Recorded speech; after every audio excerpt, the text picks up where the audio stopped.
think for me, my original teacher was Jim Rohn. When I met him when I was 17. And I wanted to know why all my fathers were broke, because they were good men. I loved all four of my fathers.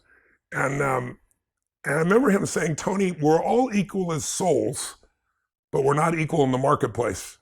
I was like, what does that mean? And he said, well, think about it. He goes, you need to become more valuable if you want to have economic freedom. He said, you have to work on yourself more than anything else, and you have to work on it in a way where there's something you can do for others better than anyone else, or at least more, at a better quality.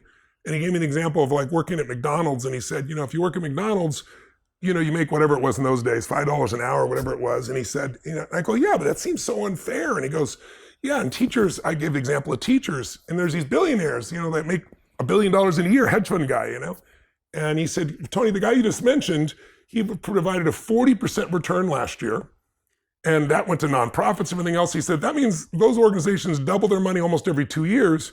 He is adding massive value, hundreds of $1 billion, so he made $1 billion. He goes, this person is doing a job that anyone can learn in 20 minutes or half a day.